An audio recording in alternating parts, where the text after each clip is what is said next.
Halos 3 dekada na akong nagtatrabaho dito sa abroad. Sa tagal ng panahon, nasanay na akong mag-isa. Wala akong asawa, wala ring anak. Siguro sa sobrang pagtuon ko sa trabaho at sa pag-asenso, nakalimutan ko nang bigyan ng pagkakataon ng sarili ko na bumuo ng pamilya. Ang taging napapasaya sa akin may kinasakitang natutulungan. Guwang mahal ko sa buhay sa Pilipinas, lalo na ang mga pamangkin ko. Sila ang tinuring kong mga anak. Pinag-aral ko sila, sinustentuhan ang mga pangangailangan nila, at tinulungan na makatayo sa sarili nilang mga paa. Hindi ako nagdamot, kasi gusto ko lang talaga, kahit wala akong sariling anak, meron akong matutulungang makaahon sa buhay. Habang ginagawa ko lahat ng ito, isa lang ang pangarap ko, ang makauwi sa sariling bahay na pinaghirapan ko. Kaya nagsimula akong magpatayo ng bahay sa Pinas. Maliit lang, pero gusto ko yung maayos, kumpleto, at may sariling negosyo sa tabi nito para hindi na ako kailangang umalis pa ng bansa. Pinagkatiwalaan ko ang isa kong pamangkin para mangasiwa sa pagpapagawa. Lahat ng pera sa kanya ko ipinadadala, mula simula hanggang dulo. Mula sa paghakot ng graba, buhangin, hollow blocks, hanggang sa bayad sa mga karpintero.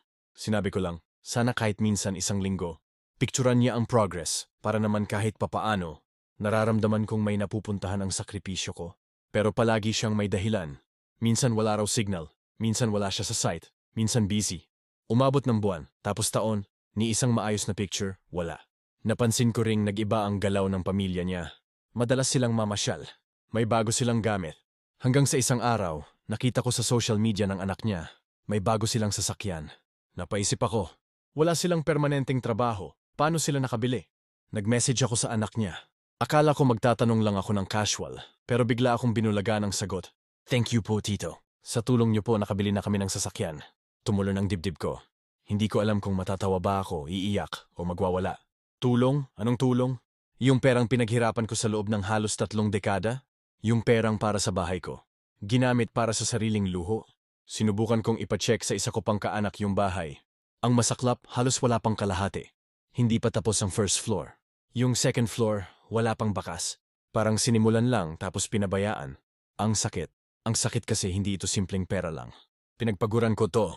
Sa sobrang pagtitipid ko rito sa abroad, minsan instant noodles lang ang ulam, minsan isang kahig isang tuka, para lang mapadala ko ng buo ang kita ko sa kanila.